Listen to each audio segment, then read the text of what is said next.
Well, former President Trump will have at least 2 co-defendants testifying against him in court. That's after we had some major news today. Sidney Powell, an attorney who once helped former President Trump, pleaded guilty in court today and admitted she played a role in interfering with Georgia's 2020 election. Powell's charges stem from election data breach in Coffee County, Georgia. She took a plea deal similar to that of bail bondsman Scott Hall.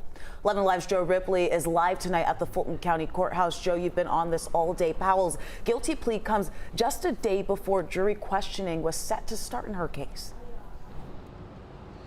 That's right, and Powell was set to be tried alongside Kenneth Chesborough, the alleged mastermind behind this alternate elector scheme. Now, Powell will not face criminal trial, and we also know that she will provide testimony against those other co-defendants in this case. How do you plead to the 6 counts of conspiracy to commit intentional interference with performance of election duties? Guilty. Sidney Powell, former attorney for former President Donald Trump, pleading guilty, marking the 2nd defendant in a massive RICO case centered on Georgia's 2020 election. It's an incredibly favorable resolution, right? She's pleading guilty to misdemeanors. She's getting straight probation. They're requiring that she testify truthfully, but whether or not she does that will ultimately be up to a judge at her future revocation hearing. Criminal defense attorney Andrew Fleischman, who's not connected to this case, says in taking plea deals, Powell and bail bondsman Scott Hall have paved an easier legal path for themselves.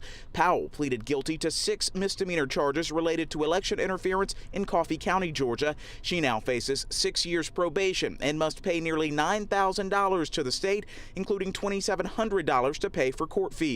She must also testify in court against the other co-defendants in this case, including the former president. Donald Trump has disavowed Sidney Powell and said she wasn't part of the campaign. The crazy stuff she did was on her own.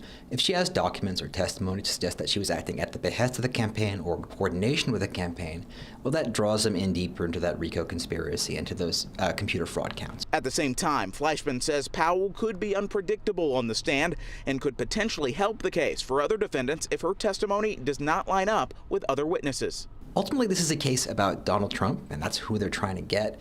And they've really ended up expanding their focus to a bunch of people they don't actually want to prosecute all that much. So it's going to be interesting seeing whether they back off that or double down.